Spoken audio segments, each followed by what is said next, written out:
Well, good morning and welcome to this week's edition of Coffee with a Coach. You know, if I look a little tired this morning, it's because I'm kind of jet lagged. I got back from a week in China just a few days ago and found myself getting up at 2 in the morning wide awake and then dead tired by the afternoon. But you know, that's really beside the point. The trip I took to Shanghai was amazing. It was one of the best things I've ever done. What's so interesting about that trip I took to China is that I went over there with a real preconceived notion of how things would be. And a lot of it was from my upbringing. We were always taught in school that China was repressive and the people were unhappy and there was no freedoms and people had nothing. And so when I got off the plane, I fully expected to see that. From the moment I stepped off that plane, I found that the people in China were extremely friendly and the place is just alive with energy.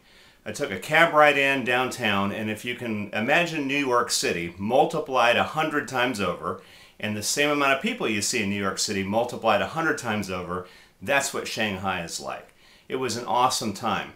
I had a guy that met me there that was part of the company I was working with doing a management workshop. He took me out 2 nights in a row to some great restaurants, great shopping, and my workshop, now that was the best. I had 24 people who just focused, gave me their full attention. We had great discussions, and it was one of the best workshops I think I've ever had. What's so interesting is that my perspective changed once I actually got over there. You know, it works both ways.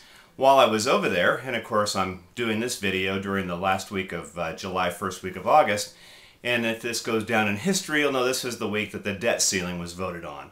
From a perspective overseas, seeing how politics shake out over here, it's really quite frustrating. Now here I've always been led to believe that politicians have our best interest in mind.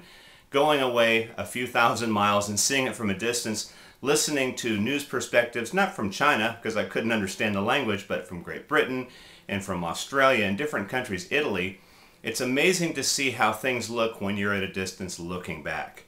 My whole perspective changed. So the question is this week, it's really about something called a mental model.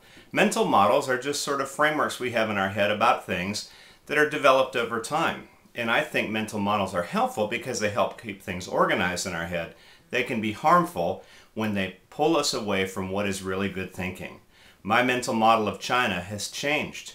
My mental model of politics has changed. And it's changed because I've gotten away and seen it from a different perspective. So how about for you? What things right now are you looking at from one perspective that in fact might not even be the same reality that you think they could be? Maybe one of the best things to do is to pull away, distance yourself, take a look from a different perspective, and you might be amazed at what you see. It was truly the case in China, and I can't wait to go back there. You know, it's funny, in a few weeks I'll be going to Poland. I have no expectation because now I know anything I thought about Poland is going to be totally different when I get there. It's very exciting. So that's all I got for you this week. Hopefully you'll tune in next week for our next edition of Coffee with a Coach.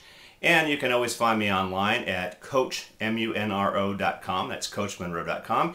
You can email me directly at coach@contactmycoach.com. And of course you can always reach me by phone at 281-8-COACH-8. Hope you have a wonderful week, and I'll see you next week on Coffee with a Coach. Bye-bye.